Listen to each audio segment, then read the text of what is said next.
morning, good afternoon, and good evening, everyone. Welcome to IPA's Online Review and Mentoring Academy. My name is John, and I'll be your host for tonight. Here at Hope Talk, we invite successful IPA's online review candidates in the NCLEX to share their wonderful stories and learnings from their journey in achieving the goals of becoming registered nurses in the USA, Canada, and Australia, inspiring hope and fortitude in each word spoken. And I would like to introduce to you our NGN passer, Miss Josie Castillo, USRN. Good evening, everyone. Good morning and good afternoon. Hi, Ma'am Thanks for having Josie. me, Sir Jan. Thanks for accepting our invitation for this Hope Talk. Definitely, Ma'am, your stories will inspire a lot of our classmates. Ma'am Josie, we would like to know you better po. Could you give us your educational background leading up to your NCLEX preparation? Hi, good morning to those who are in the US. Good afternoon and good evening, Philippines. My name is Josie Castillo. I am married. I have a boy who is now 21-year-old. Actually, pangarap ko na talagang maging nurse when I was still young, no? At young age. Kasi parang nakikita ko yung nurse dati 'pag nakaputi, parang feeling ko ang bango-bango ba, tapos parang ang linis lang tingnan, yung gano'n. So, hindi naman kami mayaman, but then meron lang akong supportive na mga titas who helped me on my studies in nursing. And then originally, batch 1997 ako sa nursing. So I started on my nursing degree sa province. I'm from Tacloban po pala, sa Leyte. So, yun. Bali, nung time na yun, actually yung nursing those years, mahigpit. Alam mo yung may elimination. And then, nakapag 1 year lang ako sa province namin sa nursing. And then, yun, hindi nga ako pinalad. I was eliminated. Pero it doesn't stop there, no? Pero I feel bad kasi syempre, parang naisip ko noon, paano na yung pangarap ko na maging nurse. Tapos my father was telling me, mag-teacher ka na lang. Tapos sabi ko, hindi ko ata nakikita yung sarili ko na magiging teacher. Parang ganon. Tapos sabi nung tita ko sa Australia, why don't you continue sa Manila? So yun, that's why I end up studying in Manila. So I graduated in nursing year 1998 at Quezon City Medical Center, now known as World City Medical Center. It is in Quezon City. So yun, took and passed my NLE the same year. Pero hindi rin doon nagtapos yung ano ko, I took my NLE twice. Kumbaga, November ako nakapasa. After graduation, nag-take kasi ako noon, so hindi ako pinalad. And then, yung second take ko, doon ako nakapasa sa ano, sa nursing, sa NLE. And then, year 1999, I had my license. And then, yung first job ko sa Marikina, in one of the hospital. Lucky lang din ako kasi kahit mahirap nun mag-apply, I was able to apply sa hospital at saka na-accept ako. But then, I only spent 3 months doon kasi, you know, living in Manila, it's not that easy. At saka, yung parang expensive siya. So those years, humihingi pa rin ako ng allowance from my parents. And then sabi nila sa akin, why don't you go back to the province? And then nung ka na lang magtrabaho. So that's what I did. Umuwi ako ng province. And then I was able to work din sa hospital. So I only had mga 3 to 4 years ata working in the hospital. And then actually those 1999, 2000, marami pang nurses noon. And then yun, nag-start ako as nursing aide. Pero okay lang as long as sumasahod. Tapos those years din, 2000 ata, nag-start yung hiring ng UK. So yun, almost all ata, yung parang most of the nurses nag-apply ng UK. Then actually nag-apply din ako, pero hindi ako pinalad kasi kulang pa daw yung experience ko. So yun, nag-stay ako sa province, doon sa hospital na yun. And then this time round, naging church nurse na ako kasi kulang na yung nurses eh. Oh. Ayun. And then I was first stationed sa medical surgical ward. And then I was transferred to ICU, staff nurse. And then pag walang patient sa ICU, we are being pulled out. Napupunta kami sa emergency or kung saang station na walang staff. I mean, parang helping hand ba. Tapos I was also doing private duty nursing. Nung years kasi na yun, pag may patient kami na nadi-discharge na from the ICU sa ward, kung gusto nila ng private nurses, they prefer yung ICU nurse, lalo pag naka-ventilator. So yun, I was one of those. So nung time na yun, okay siya kasi we are being paid cash after ng shift mo. And then per hour namin noon 100 pesos. So okay na talaga siya tapos single ka pa. Tapos pag night shift ka, we are being paid yung plus 200, so 1,000 na siya. And then after your shift, meron ka ng ano, may pera ka na kasi cash yung payment nun, eh. And then yun, I married after I married 2002. So yun, I had my boys and then parang nahihirapan ako, so I quit from my job sa hospital. So what I did is nag-clinical preceptor naman ako for 1 year, pero I did it like part-time lang siya. So I was with the students in the clinical area and so with the community area pag may ano, ayun. And then I also worked sa Bacolod for about 4 months lang in the hospital also before we left for Singapore. That was year 2008. Parang yung experience ko sa ano, sa bedside nursing, parang hindi siya gano'n talaga, mga 3 to 4 years lang. Tapos when we were in Singapore, we are landed immigrant. Kumbaga, they considered it as permanent resident. So, yun, since wala akong license as a nurse, so nag-work lang ako as a clinic assistant. Actually, yung nature ng job niya is like outpatient, wherein kayo yung nag-assist sa doctor. We also do dispensing of medications, yung mga oral meds, and then we also do simple procedures, simple nursing procedures, like if patient is for health screening, we are the one getting the vitals. And then, ayun, we also do chaperon. And then, parang sa billing din, alam mo yung kayong nagko-collect ng Yeah. payment, ayun. And then, I had been a clinic assistant for quite some time din. Tapos yung pinaka-last ko na job was ano, in the business office, in the hospital business office, in one of the hospital. Parang iba naman siyang field, no? Nature ng job naman niya, I was assigned in the emergency department sa billing office. So pag may patient na seeking if they want to see doctor, and then we are the one registering them. And if they are for admission, we are the one doing the financial counseling if they are for admission. And then yung mga outpatient naman, kami yung nagko-collect din ng payment after seeing doctor. And then pag let's say you are in the afternoon kasi wala ng office eh. So, yung for discharge ng mga patients, kami yung nagdi-discharge. So, nag-start yung NCLEX journey ko actually year 2019. Actually, wala na akong plano noon mag-take talaga ng NCLEX kasi sabi ko parang okay na naman yung buhay namin sa Singapore compare nung nasa Philippines pa. Kasi yung nasa Philippines, actually kaya kami lumabas ng bansa. Kasi alam mo yung parang hindi enough yung ano, kahit dalaw kaming sumasahod, parang yung sahod nyo is just enough to make ends meet, yung ganon. Tapos pag may anak na kayo, parang wala kayong nasi-save. Tapos so far, nung nasa Singapore na, ayun, so far okay naman yung buhay. Kaya wala talaga sa isip ko mag-take ng NCLEX, no? I also took CGFNS kasi nung time ko, yun yung nauuso nun eh. Although Yeah. meron na rin siyang NCLEX, pero yung mostly ng nurses nagtitik ng CGFNS. So yun, I tried for twice, then I failed, hindi nga ako pumasa kaya parang unpleasant for me. Kaya parang ngayon, parang sabi ko, parang ayoko na, parang gano'n. So, nawala na talaga sa isip ko yung mga mag-take ng exam. And then, it was said also kasi that time, may nagfa-finance sa akin to take the exam. And then, parang siyempre, parang nahiya din ako, no, hindi ako nakapasa. Kaya yun. So, year 2019, we went for a holiday sa US. By the way, nandito po pala ako ngayon sa ano, no, sa Illinois, sa Elgin. Oh, Um, wow. yeah, as a ano lang, bali I'm on holiday, long holiday. Ayun, bale 2019, it was actually because of my husband kaya ako nag-take ng NCLEX. He was the one like pushing me kasi sabi niya parang sayang yung nursing degree ko, bakit hindi ko pina-practice? Parang what for nag-nursing ka? Na parang Mhm. yung parang alam mo yung hindi ko i-try yung what is life sa labas ng Singapore, parang gano'n. Sabi ko, sige, why don't I try? Parang hindi naman siguro ano, masama. Kaya yun, 2019, actually nag-inquire na ako sa IPAS noon, but then hindi ko tinuloy kasi may isa akong kaklase. He told me about one ano processing, parang nagpa-process din ng ano ng ATT.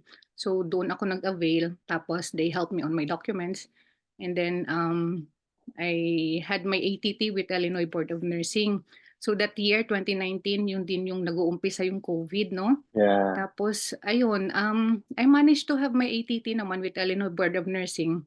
Pero I was doing my self-review lang those years, and then yung processing agency kasi wala silang ano, review center unlike IPAS. So yun, natapos yung 3 years ng ATT ko, hindi ako nakapag-take. You know why? Kasi, Hmm, 'di ba mahigpit nung years na yun nung COVID, usually na yung mga border nagko-close, tapos ang daming restriction. So, I was thinking, paano kaya, hindi ako makapag-decide when and where to take my exam kasi sa Singapore walang ano, walang testing center ng yeah, NCLEX.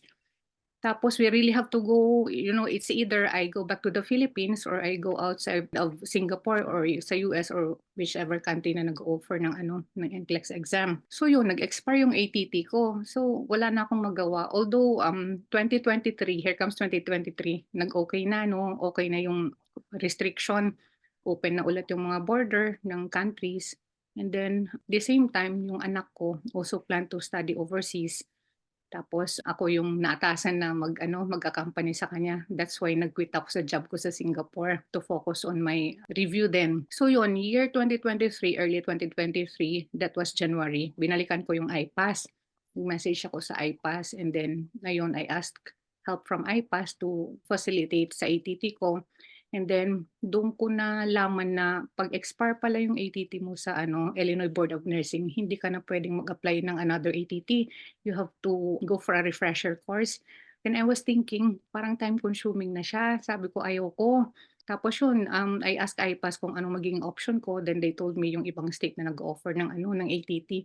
So I end up sa ano sa New York Board of Nursing this time. So yun, I actually belong to Cycle 10, 10.5.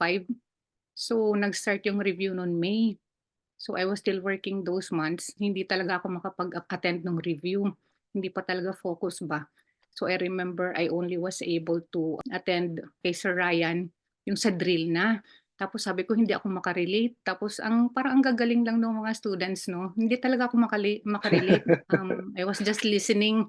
Tapos pag may mga, ayun, tawa lang ako ng tawa. Pag may mga jokes, yung ganon. Tapos yun, I was only able to focus talaga sa review ko sa August na.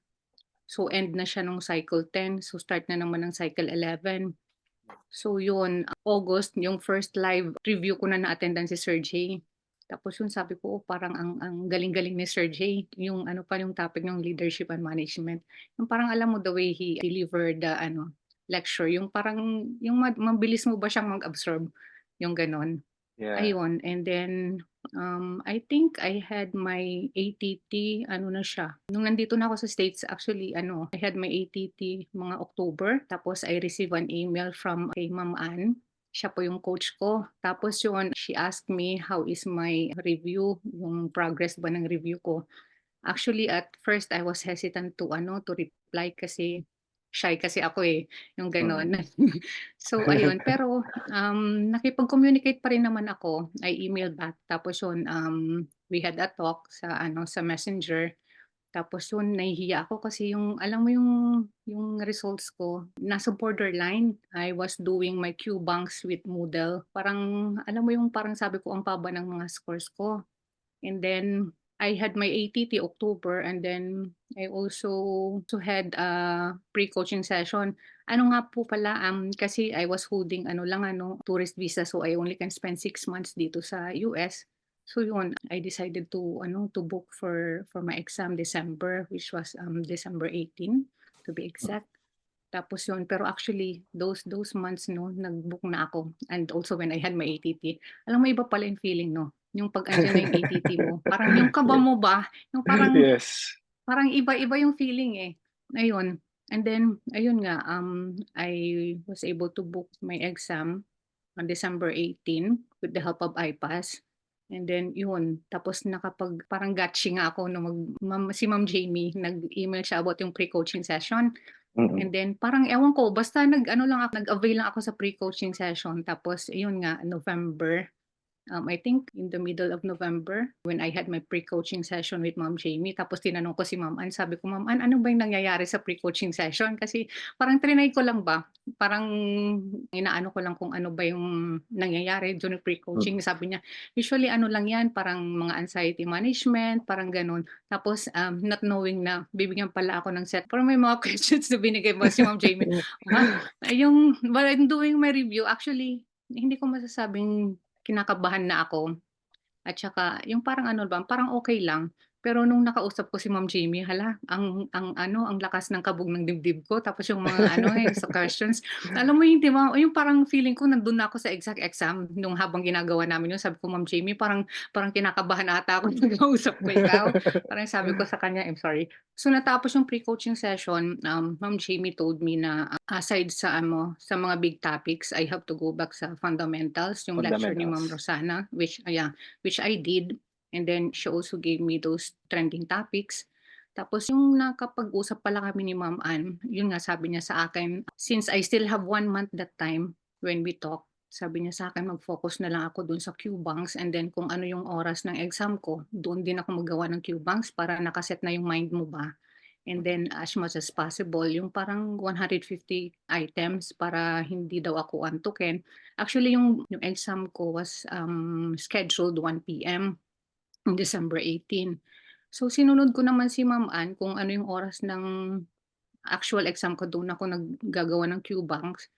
And then usually, let's say afternoon ako nagku-Q-banks, nag-avail din pala ako ng UWorld. Ah, I avail 1 year with iPass kasi that time parang iniisip ko na kung 3 months siya, konti lang yung difference sa 6 months, alamin yung ano ba, price niya. And then yung 1 year, kung mag-avail ka ng 6 months, konti lang din difference, parang feeling ko lang ba sa 1 year. So parang advance na rin ako mag-isip, 1 year yung in-avail ko. So yun, I was doing my, bale yung resources ko lang talaga na ginamit is purely UWorld, yung roadmap, at saka yung Qbanks ng Moodle, at saka yung lectures which was given by yung iPass. Yun lang talaga. Kasi actually, I also have my Saunders at saka meron din akong La Charity pero hindi ko yun siya nabuksan. Kasi parang feeling ko overwhelming. Alam mo yung, kasi sa age ko, no, hindi na ganun ka-sharp yung memory ko. So sabi ko kung marami akong resources parang naguguluhan ako. Tapos yun, I also yung inano ko rin yung kay Sir Mark sa he gave us yung activity tracker, ayun. So which was very helpful also kasi kumbaga parang magulo ako mag-review, eh. Hindi ko alam kung ano uunahin, ayun. So yun, so actually, I was advised also na ano nga daw yung the day before the exam, as much as possible wag nang magbabasa. Pero kasi feeling ko those months na malapit ng exam ko, parang feeling ko kulang pa yung napag-aralan ko ba, sabi ko hindi ko pa natatakal yung ONG. Basta sabi ko parang kulang pa rin ba? So yun nga, on the day of my exam tapos yung may mga factor pa dito 'no, yung parang sa lamig ng ayun, kasi hindi tayo sanay sa ano, eh, tapos December malamig, although wala pa naman siyang snow pero yun, parang factor yun tapos while I'm doing my review parang alam mo yung sa edad kasi natin 'pag nasa malamig na ano, yung parang feeling ko parang yung left foot ko parang nag-aano siya, alam mo na 'pag matanda, matanda talaga, eh, 'no?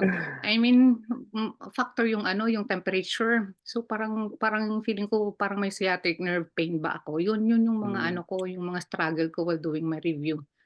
Tapos yun nga, on the day of my exam, December 18, 'no, yun nga pala, advice ko sa mga magte-take ng exam, it's really better yan. na maging at least 1 hour earlier kayo, sa testing area. Kasi what happened was that I was rushing to the testing area, tapos ayun, kumbaga parang lahat nagmamadali, hindi na nga ako nakapag-pray that time. Tapos nung time na yun, parang kasi the day before the exam, hindi kasi ako makatulog, so nagbasa pa rin ako until 1 AM. Tapos on the day of the exam parang feeling ko parang lutang ba ako, yung parang hindi ko alam. Parang alam mo every time I was answering, parang feeling ko basta parang hindi ako nasa state of mind. Ayun, I stop at 85 then parang feeling ko hindi ko talaga siya I was just, praying. Malakas lang siguro yung faith ko. Sabi ko, bahala na si Lord. I just, I did my best. Hopefully, makapasa ako. Tapos nung lumabas ako ng exam center, yung parang alam mo yung wala ka sa sarili mo, parang gano'n, ayun. Oo. Tapos yun nga, 2 days after I received my result, it was not good. Tapos, siyempre I feel sad, sabi ko nangyari na nga yung kinakatakutan ko kasi sabi ko ayoko nga mag-NCLEX kasi I have that yung fear of failing. Tapos yun Mm. nangyari na nga siya sabi ko but then again, kasi supportive naman yung husband ko sabi niya, "Parang hindi naman yan katapusan ng mundo kung kumbaga nag-fail ka ba, yun mag-take ka ulit." Parang gano'n. Parang Mm. naano lang ako sa, alam mo yung persistence ng asawa ko 'no. Kumbaga ako negative, siya yung alam mo yung nag-aano sa'kin na maging positive ba. Yeah. Tapos yun, 'pag ano pala yung ATT pala 'no, isang beses mo lang siya magagamit. So, ayun, so I have to apply for another ATT after 45 days. Tapos I only can stay here until February. Tapos not knowing na in-apply na pala ako ng extension ng husband ko dito for me to be able to Oo. stay for another 6 months. Yun nung December. And then I was telling him, uuwi na ako ng Singapore, ayaw ko na, yung gano'n. Kasi babalik din siya ng Singapore ng ano, ng February. Sabi ko, sasabay na ako, parang hindi ko na ata kaya, baka hindi na talaga kaya ng utak ko. So sabi niya, kung ano, sabi ko, "Sayang naman sabi niya na umpisahan ko na daw, eh. Tapos yun, sabi ko, parang nag-ano din naman ako, kumbaga nahimasmasan ba. Kaya yun, I again decided to try again. Tapos yun, bali kung in case mag-apply ako ng ATT, it will be on February. Pero I was able to have my ATT, ano siya, end ng January naman. Actually, I told my husband kung magte-take ako ulit, gusto ko yung ready na ako kasi siyempre ang laki na ng nagastos, eh, NCLEX is not cheap. Tapos dito pa ako sa US. Yun pa yung sinabi niya 'no, "Ba't hindi mo na lang kasi isipin na kumbaga compare sa iba pang nagre-review daw, yung parang andiyan nga yung husband ko to support me financially, kahit ilang take pa daw, yung gano'n ba. And then wala din akong batang inaalagaan, tapos, all I need to do is just to focus on my review." Yun nga, parang naisip ko din ano, kumbaga lucky nga ako kung ikukumpara sa iba. Kumbaga yung problema nasa akin lang talaga. Alam mo yung Mm. kasi yung Yeah. may nagho-hold back sa'yo, yung fear mo, yung anxiousness mo, yung gano'n, which is not good. Pero ayun, with the help of ano din, support system, kaya Yeah. yun, I book for another ano, I try for the second time. Tapos yun, this time round, sabi ko sa kanila, it's either March or April ako magte-take. Although naka-apply na ng ano, extension pero hindi ko alam kung maa-approve. So yun sabi ko, sige February na nga lang ako mag-ano, magpapa-book. Yun nga pala 'no, nung first try ko, hindi pa talaga full yung heart ko ba na ano, na mag-take ako. Mm. It's only because na alam mo yung parang may hinahabol kang time at saka so on my second ano 'no, on my second try, naka-book ako February 15. So February 15, yeah, sabi ko hopefully alam mo yung umabot din ako sa time na alam mo yung sinasabi ko sa sarili ko na parang ang bobo-bobo mo, yung tipong gano'n ba. Oo. Tapos, Yeah. which is not good. Bale gano'n talaga siguro normal sa tao 'no, alam mo yung minsan pinanghihinaan ka. Nasa fate lang siguro. Alam niyo everytime na I feel parang pagod na ako sa pagre-review, yung parang nagpe-play lang ako ng mga ano, motivational songs, praises, yung gano'n. Medyo yung negative feeling mo napapalitan siya ng ano, eh, ng positive, parang nali-lift yung spirit mo, yung gano'n. Yun yung mga way ko ng ano, to counter yung negativity around me. Ayun, hindi din naman kasi ako sports enthusiast, hindi talaga ako, alam mo yun nag-e-exercise unless, Exercise. unless, yayain ako ng anak or ng husband ko at saka dito mahirap mag-exercise sa labas kasi malamig, lalo na 'pag nag-i-snow. Ayun, so dito ka lang talaga sa bahay. I just do housework, yung parang form of oxygenation din ng brain, nagte-take a break din ako. Let's say magre-review ka ng 4 hours, so I make sure na nagte-take break ako, let's say for 5 minutes or 10 minutes gano'n. Yun. So yung this time round 'no, on my second try, I book in the morning naman. Tapos dito, lucky lang dito sa Illinois, marami siyang testing center. So kasi yung unang testing center ko parang nahihiya na ako mag-book dun kasi sabi ko, isip ko parang ayoko na makita yung mga tao dun kasi nakakahiya baka maalala ba nila ako, yung alam mo yung mga ganong notion, ayun. Tapos yun, nag-book ako sa other testing center naman. So not knowing na yung invigilator dun siya pa rin pala, yung parang feeling ko nakilala niya ako. Tapos yun, I smiled at him na lang, ayun. Bale on the day of my exam, night before my exam, bale ayun, yung parang I'm really thankful ano sa husband ko 'no.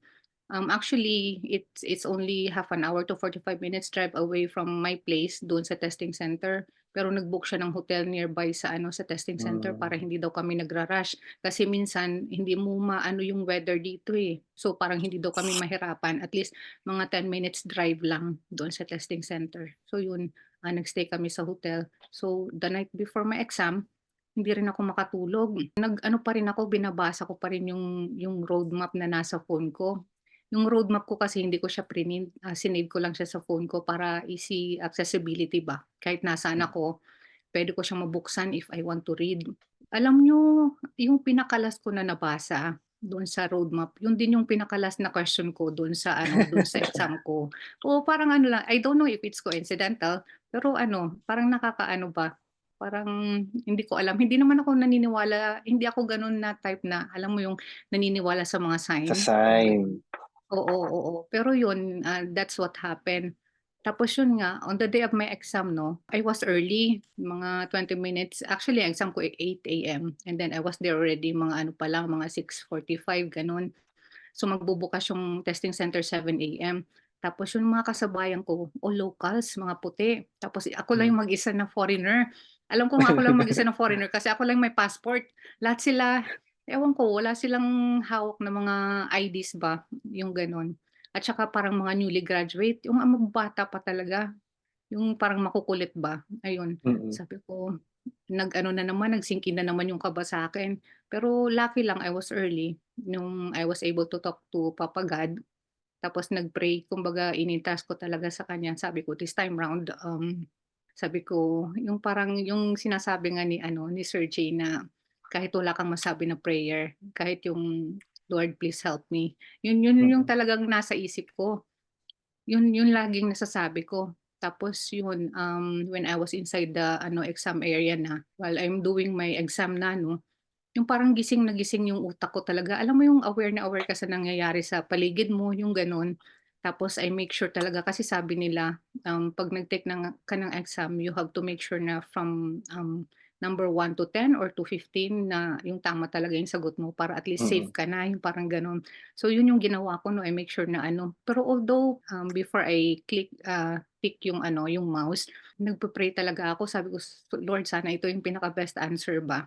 Parang yun, lagi ko siyang kinakausap din. Tapos yun, yung computer nag-prompt siya if I want to take a break. Tapos naalala ko yung sabi ni Ma'am Jamie na ano, 'pag nag-prompt yung ano, yung computer, make sure na mag-take break ka kahit yeah, lang just to stretch out yung gano'n or mm, mag-drink ng water. So that's what I did. Naghilamos lang ako at saka I drink water. And then nakita ko yung computer nasa number 88 na ako. And mm. then it was only 1 hour ago kasi start ng exam 8 and then mga 9 o'clock pa lang siya. Sabi ko, "Lord, 88 na siya." Sabi ko, "Siguro dire-diretso na 'to hanggang sa dulo." Ta's yun, so hindi ako nagtagal nung sa break time. Sabi ko kasi baka kapusin ako sa oras. So yung bumalik ako kaagad and then ayun nga, alam mo yung exam ko hindi siya yung NGN type na alam mo yung 6 questions in one case scenario. Isa-isa Mm, lang yung question tapos mostly nung sa'kin is ano, conventional. Although may SATA din siya pero isa-isang questions yung gano'n, hanggang sa dulo talaga. Kaya yun, so I end up 150 questions. Tapos yun nga yung pinaka-last ko na ano na question, tandang-tanda ko yun talaga yung pinaka-last ko na nabasa sa roadmap and then I'm pretty sure dun sa sagot ko. After nung exam, napansin ko dalawa na lang kaming natitira dun sa examining center, dun sa loob. Tapos ako yung second to the last. Tapos when I go out of the testing center, alam mo sabi ko sa sarili ko, "This would be my last Lord, sana ibigay niyo na sa akin 'to." Tapos mm. pinipicture ko rin pangalan ko na may nakalagay na USRN. Yes. Tapos yun, pero ano pa rin during the exam 'no, kasi matagal nga siya 150 na consume ko kasi yung 5 hours. Alam mo yung nararamdaman ko yung gutom, andun na kasi actually Mm, nag-prompt pa rin yung computer if I want to take, another break pero nasa isip ko kasi ayoko kasi baka kapusin nga ako sa oras. May nabasa kasi ako na alam mo yung hangga't hindi nag-i-stop yung computer as much as possible may oras ka pa na yung gano'n. Kasi parang magiging factor mm. siya yung tipong wala ka ng oras tapos hindi pa nag-stop yung computer, yung gano'n. So yun yung nasa isip ko kaya dinire-diretso ko siya. Tapos nandun na yung nararamdaman mo na yung gutom. Tapos yung alam mo yung ano, parang pagod na ba yung utak mo pero sige lang, yung Tuloy nasa pa isip ko din. na lang nun oo, na matapos ko yung 150, kung hanggang 150 man talaga ako, ayun. Tapos not knowing na after the exam 'no, pinagpe-pray din pala ng husband ko na sana bigyan daw ako ng chance ni NCLEX. Kasi yung 85 it's either you fail or pass. Tapos yung chances kesa yung lalampas ka ng 85 parang parang feeling ko nun binigyan ako ng chance ni Lord ba, na hindi ako nag-stop dun sa 85. Hindi naman sabihin na proud ako nun ano, pero parang feeling ko lang binigyan ako ng chance ba na, na i-assess pa siguro yung ano, yung capacity ko, yung gano'n. Yes. And then ayun, so it was Thursday, February 15 nung nag-take ako. Ito naman yung agony ng waiting sa result 'no. Oh, yeah. Kasi it was a Thursday, tapos usually 'di ba you will get the result in 48 hours. And then I was thinking, yung 48 hours Saturday, sabi ko walang office dito sa ano, sa States. Sabi ko baka sa Monday pa, hindi rin puwedeng sa Monday kasi ano, nagkataong holiday dito, President's Day. Sabi ko naku, parang alam mo yung feeling na manganganak ka kasi hindi pa lumalabas, parang balisa ka ba kasi wala pa yung result, gano'n yung feeling ko nung time na yun. And then after ng exam, nung pag-uwi ko sa bahay, yung parang hindi ko maintindihan yung sarili ko. Alam mo yung iyak ako ng iyak. Nung hindi mo makontrol ba yung feeling mo na gano'n? Yung parang basta iyak lang ako ng iyak. Tapos at the back of my mind parang kanta din ako ng kanta ng ano, Songs of Praises tapos sabi ko tapos pinipicture ko yung basta USRN na ako, gano'n yung ano ko, yung iniisip ko. Tapos actually, may sister-in-law dito kasi kami naka-stay sa sister-in-law ko. They were asking me kung ano sa tingin ko daw yung after the exam. Kasi sabi nila malalaman mo daw, kung pasado ka or hindi. Sabi ko ayoko kasing parang hindi gano'n yung feeling ko, eh, parang ayokong magsalita ng sapos ba na sasabihin kong pasado na ako unless hindi ko talaga nakikita yung result. Kaya yun, sabi ko parang hindi ko alam, eh, parang nasabi ko lang na ano, ang hirap ng NCLEX, hindi siya biro. Sabi ko mahirap, pinahirapan ako ng NCLEX. Gano'n lang yung Oo. nasabi ko sa kanila.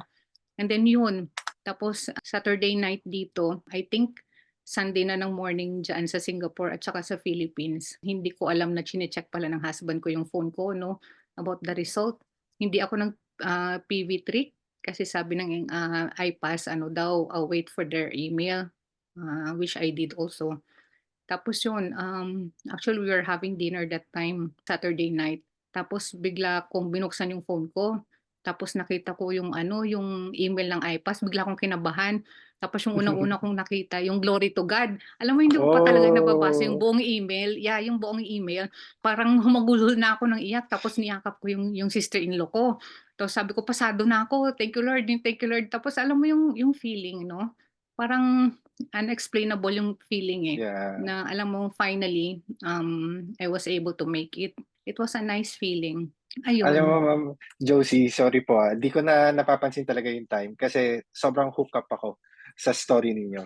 It's ang ganda po na naging journey niyo po. Kasi even though this is not your first time to pass the exam 'no, this is your second try. Yeah.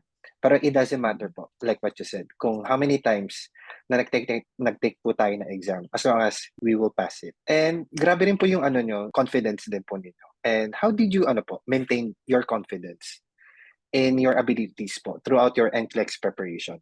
Especially po 'no, considering yung time na medyo nawala rin po kayo sa nursing for some time. Actually, it's been 16 years na wala talaga ako sa bedside care, sa bedside ano, nursing.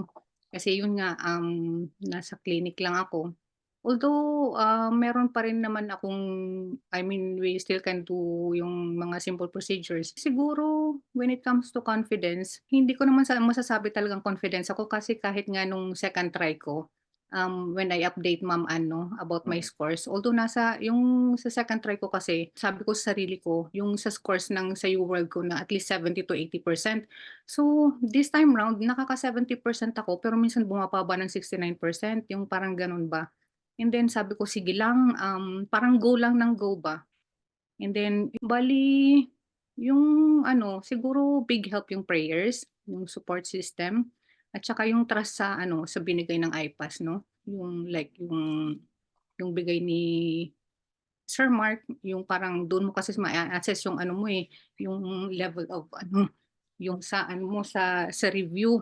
So, Yes. doon ko lang din na ano 'no, kasi yung nung first time ko na-take bale nasa borderline kasi talaga ako nun, mga 50 plus lang. Siguro yung pinaka-highest ko nun nasa 63, wala pang nakaka-65, parang inano ko lang Mm, siya, triny ko lang. At saka yun, siguro yung faith mo lang talaga, yung prayers tapos of course, hard work din, yung gano'n at saka positive attitude. Although may times na correct. pinanghihinaan ka, parang kahit gano'n, you have to go back, Mm, parang reflect on yourself ba, why are you doing this? Actually, yun, kung bakit ka nag-take ng exam, I mean, bakit ka nag-take ng NCLEX, yung gano'n. Dun, yun lang yung binabalikan ko para ma-boost yung ano ko ulit, concentration ko or yung focus ko doon sa ano, doon sa NCLEX. At saka, what I can say 'no, sa mga nanonood, at saka those who are still planning, at saka dun sa mga naka-book ng exam ano, like me kasi before parang iniisip ko okey na yung buhay ko sa Singapore. But then, I just realized na if you come out of your comfort zone and, embrace the zone outside, that's the time you will, you will experience yung where a success lies. And yeah. then, it doesn't matter kung as long as yung desire mo ba na ma-achieve yung goal na yan. Like me, it doesn't matter if you fail. What is important is you stand up and you keep moving forward. That's the important thing kasi one day you will, you will congratulate yourself pag na-achieve mo na yon. Don't give up. Thank you. Thank you for providing po motivational messages para po sa mga classmates natin. Definitely mo, ma'am, Yeah. ang tahimik ng group ng chat box natin, sobrang hook up talaga sila sa kwento mo. And do you also do your regular self-assessment po all throughout your UWorld questions po? Or not only po the UWorld questions, but yung mga lectures po na learn nyo all throughout your NCLEX preparation. Kasi po 'di ba ma'am, like what you mentioned earlier, you only use iPass online review lectures, the recorded and the Yeah. live, roadmap, and the UWorld. Correct. So, like me, parehas po tayo na yun lang din po ginamit. And what I did, I just trust the process po na binigay ni Yeah, it's iPass. true. Yeah. Ano na yan, parang Yun it's yun. already proven, 'di ba? Yeah, yeah. Kumbaga yung iPass, I can say na ano nga talaga, it's really true na kumbaga if you're going to trust the process, parang ano na nga siya lahat nasa iPass na. What you're gonna do only is to yung trust sa mga binibigay nila. At saka isa nga pa pala 'no, those sa mga baguhan, you have to really approach your coaches, 'wag mahiya. Like kasi ako nahihiya ako dati mag-approach sa coach ko, kasi sabi ko lalo na 'pag, yung score ko nasa borderline parang alam mo yung minsan na-intimidate ka. It's normal, pero yun masasabi ko lang you really have to ano, big help din yung coach. They can help you kung especially if you are stressed out yung gano'n. Siguro I was lucky lang kasi yung support system ko gano'n din kalakas. So I suggest na you really have to approach your coaches. And then, yung sa ano, test taking strategies dun sa mga hindi alam kung paano mag-uumpisa, they can use that one. Kasi ako noon, nung una, parang I focus on the big topics, first. Tapos parang Hmm, hindi ko nga yun inano yung sa fundamentals na wherein actually sa mga exams, nandun yung fundamentals talaga At saka during the NCLEX pala, more on safety siya, yung mga choices nila. Kumbaga yung clinical ano mo, papaano mo ah, i-handle yung ano, yung situation, yung gano'n, more on safety siya, ayun. yung mga critical thinking po, it will really help Yeah, 'no, oo, yung ayun mga yung mga push, question yeah, banks natin. So, it really yeah, depends po talaga na for each student, lalo na kung gaano katagal ang magiging study plan mo. So, that's the time na tayo mag-ask po or mm, mag-a-avail ng coaching program. Because your coaches will yeah, really help you to plan your review. Kasi minsan alam na natin sa sarili natin, "'Di, kaya ko na 'to. Alam ko na yung magiging plan ko." But somehow your coaches then will help you will guide, in yeah, they will guide preparing you. and will guide you. Tama po. And like what you said, Ma'am Josie, no, iPass will not offer just lectures and coaches. We have anxiety management. We have the wellness sessions. Meron pa tayong open forum sessions. As in, lahat po talaga na pwedeng ibigay ni iPass nandiyan na. Yeah, And it's whenever true, you feel yeah, self-doubt, no, you always lean on to your coaches. Nangyari din po ba sa opo, inyo, totoo po Ma'am 'yun, Josie? yeah. Actually sa How, akin kasi, parang siguro kasi sa edad ko 'no, parang ano, parang nahihiya akong mag-approach sa coach ko. Mm. Kasi yun nga, parang naano nga ako dun sa mga scores ko, parang nahihiya akong i-share ba. Although parang yung sa self-assessment ko, nakikita ko kasi dun sa ano kay Sir Mark, yung parang yung score mo kasi 'pag nasa 55 and above, parang nasa yellow zone ka. So you really have to parang practice more and study more. Tapos 'pag yung score mo 65 and above, nasa green ko zone ka na, parang safe level ba, parang pero siyempre hindi ka pa rin nag-aano, you still have to work hard. Kaya yun yung ginawa ko tapos yung parang mindset din. Kasi nung second try ko, sabi ko hopefully that would be the last. Kaya yun, parang yung mindset ko at least 'pag nagku-Q-banks ako at least nasa 70 to Mm. 80%, ayun. Pero siyempre, actually nasa candidate talaga yan, eh, kung ano yung approach na gagawin niyo. At yun, iba-iba naman kasi yung tao. Like me, I only approach my coach ano, siguro once lang, tapos nagme-message lang ako sa Messenger nun. Actually nung second ano ko 'no, nung second exam ko, wala nga akong planong ipaalam kay Ma'am Ann yun, pero parang naano ba ako, parang parang naisip ko lang she has the right to know din as my coach. Mm. Tapos yun mga 2 weeks before my exam, dun ako nag-message sa kanya, "Ma'am Ann," sabi ko, "Really sorry, nag-book ako ng ano, I will try for the second time." Tapos sabi niya ta's finorward ko sa kanya yung scores ko, tapos sabi niya nasa nasa ano nga siya, kumbaga nasa medium difficulty yung sa UWorld ko. Nandun na yung mga questions ko, eh, yung mga 70 plus and above na yung mga scores ko. Pero siyempre hindi pa rin ako at ease. Parang sabi ko kasi parang alam mo yung enough is not enough, yung Yeah. gano'n. So I still work harder kumbaga, ayun. That's nice to know, Ma'am Josie. Ang mga coaches po talaga natin, sila po yung magiging you'll be ano po, working hand in hand sa mga coaches natin. Kumbaga sila po yung magko-contact sa inyo from initial coaching up until progress checking. Tama po na na-mention niyo po, Ma'am Josie 'no, on your pre-exam coaching, most likely different po ang coaches na magko-contact sa inyo, via email. Kasi iba na po ang approach doon. It's more of your do's and don'ts on your actual exam anxiety management.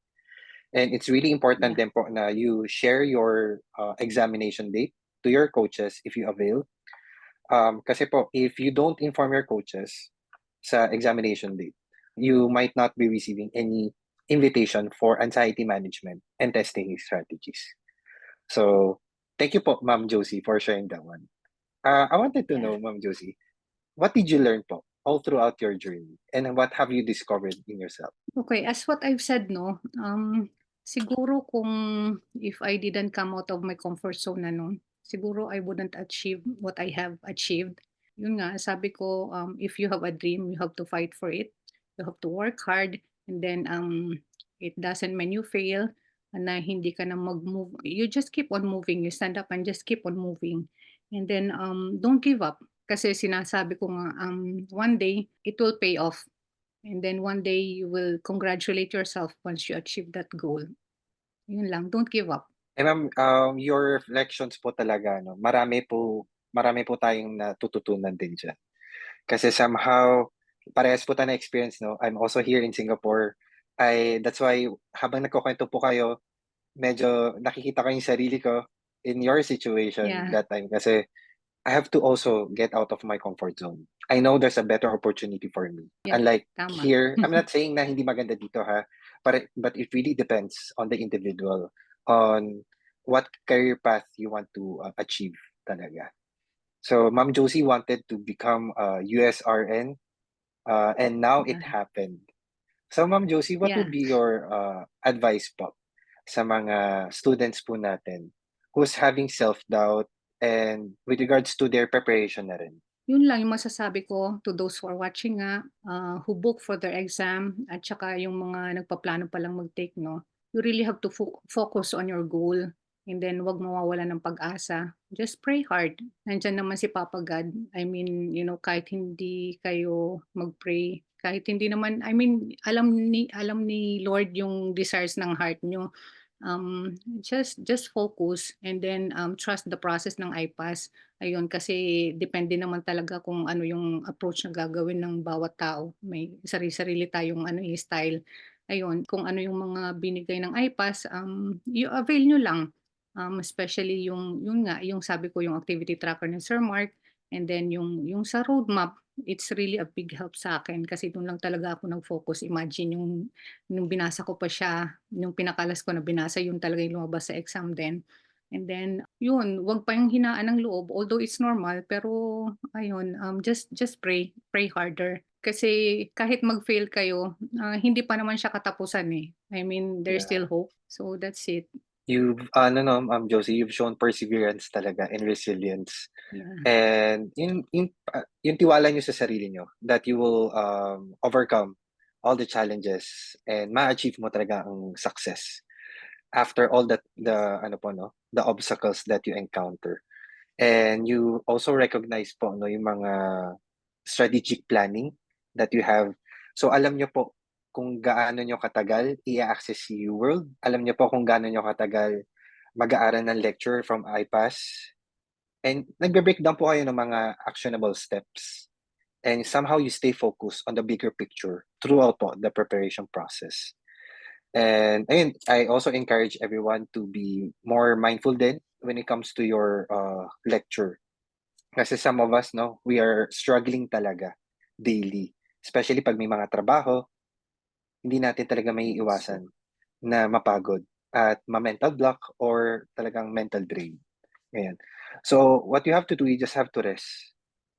Get some time to Yeah, rest, yes. unwind. Pero wag naman everyday. Ayun nga 'no, 'pag usually kasi let's say yung exam, time niyo in the morning, so usually yung ginagawa ko, Q-Bank sa morning tapos rational in the afternoon. Although hindi ko pa nga natatapos yung rational, eh, parang alam mo yung ano lang, go lang ng go, yung gano'n. You have time, kung napapagod, you can relax pero go back again, yung gano'n. I'm 47 years old po pala when I passed the NCLEX. Oh, Ayun, so it's not too late. Yeah. yes. Ayun ma'am, no, congratulations po in your success for this NGN Thank you, Sir exam. John. And with Yeah. that, we would like to present to you your IPAS certificate. This certificate is proudly presented to Josie Dador Castillo. For successfully passing the NCLEX RN examination, this serves as a proof that a successful candidate indicated in this certificate is a safe nurse based on the USA Standards of Nursing Practice, signed by Sir J. Padong and Sir Mark Zaspa. Congratulations, Ma'am Josie. Thank you, Sir John. Thank you, IPAS. And Mama Josie, we would like to know po, how did IPAS help you in achieving po your American dream? Starting from the IPAS processing team, the educators po, and the coaches. Yeah, thank you. Thank you. I would like to take this opportunity now to thank IPAS family from the processing department. Without your help, siguro I wouldn't be able to, process my ATT and all. And then sa Mentoring Academy, I really commend you for, the lectures are well structured. And then kay Ma'am Rachel, the CEO, and kay Sir Jay, I think you really made a difference in our lives. And then sa mga coaches, sa lecturers, kay Ma'am Paula, kay Ma'am Rosana, kay Sir Ryan, which I enjoyed during the lecture, kay Ma'am Jamie, kay Ma'am Haya, kay Sir Emil, and the coaches then, no, you really continue to be a gift, sa mga nagre-review na nurses. And then you really deserve a big thanks and really thank you. Really thank you for your help. Thank you so much po, Ma'am Josie, for the message. IPAS processing made easy for you.